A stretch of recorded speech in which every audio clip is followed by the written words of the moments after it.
so it requires, I think, again, asking ourselves questions, right? Plato said that the unexamined life is not worth living, right? The majority of people go through life without asking themselves the big questions, because the big questions are painful, right? The big questions, what's the meaning of life? Is there purpose? What's my purpose? Those are painful things, looking at our limiting beliefs and really looking at them and being okay with them. That we all have limiting beliefs, right? So a lot of us don't ever look at them because we don't want to look at maybe even the trauma behind them too. And so that's all like the core, that's core stuff. We in chiropractic we say we want to get to the core, we want to get to the root, right? So that kind of stuff needs to be brought up.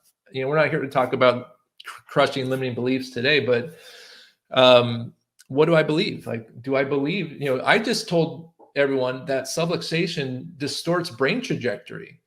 What's the ramifications of that? If that's true, what does that mean for me? As it means that I have to get that, unless I'm an immoral and unethical person who just doesn't care about people, then I could just keep that information to myself, or I could work as tirelessly as possible to get that message out to the public, because they deserve to hear it, and children's lives and futures and communities are at stake, right? Mm-hmm. Now, that all came about because I started with this statement, that subluxation, distorts brain trajectory. Now, I didn't just, now I heard people say that before, or I heard that subluxation kills, it's a silent killer. It's slowly, people slowly die, but I didn't believe it, right? Because like you shared, I was just being told it, right? Instead of really coming to that conclusion. I had mentioned earlier, asking the public, well, how common do you think subluxation is? And what we've been doing as a profession is saying, hey, subluxation is the silent killer. It's extremely common. Everyone's subluxated, right?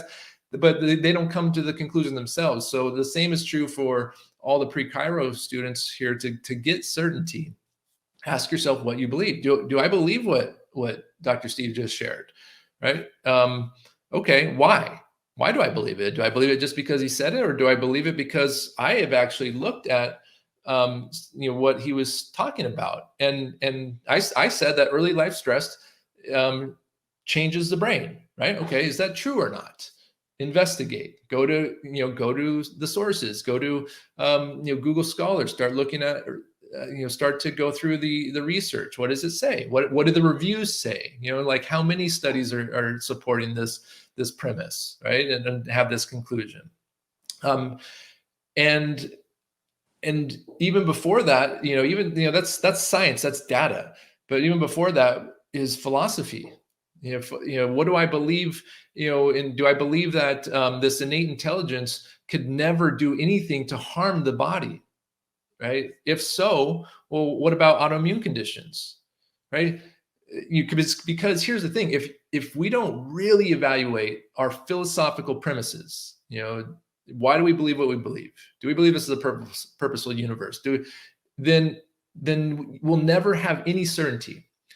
And ultimately, my certainty, and I can't help anyone else have certainty besides sharing my experience and some tips, comes from the awareness that I can't know anything for sure, because we could be in a dream right now and I'd have no way of knowing.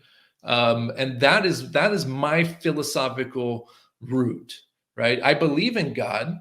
However, I also know that I can't rely upon my imperfect perception of reality. It's based upon the senses. My worldview is based upon my sensory input. And that sensory input can be completely distorted because it's made from matter, and matter is imperfect, and matter could give me bad info, right? There's all kinds of examples of that, right? Some people see the world, they're colorblind, right? They have a different interpretation of reality.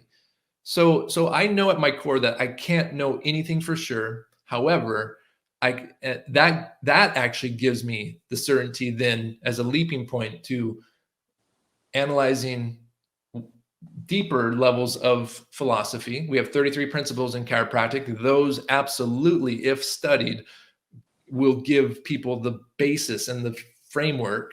That's where the salutogenic framework. Do I believe the body's designed to be healthy and not sick, or do I believe the body's designed to break down and disease is a real entity, or do I believe that health is the entity? Right? I mean, there's these core divisions that we have to identify, and then we can build from there.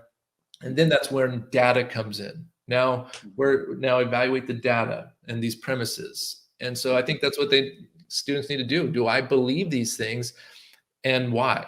And then what's the consequences of that belief?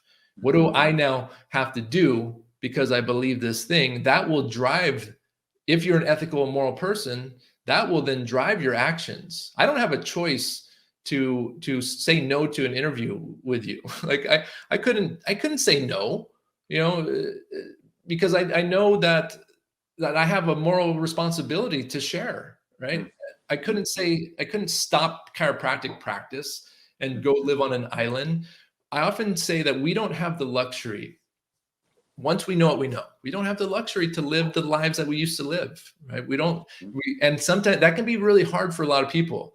They see their friends, they see their family, not that they don't have purpose, but that they're living life many times numbed out to their purposes, numbed by sports and all these other things that's what consumes their time and energy. But once we know what we know and understand that this is, if this is a purposeful universe, I was born to do this. I'm compelled to do these things.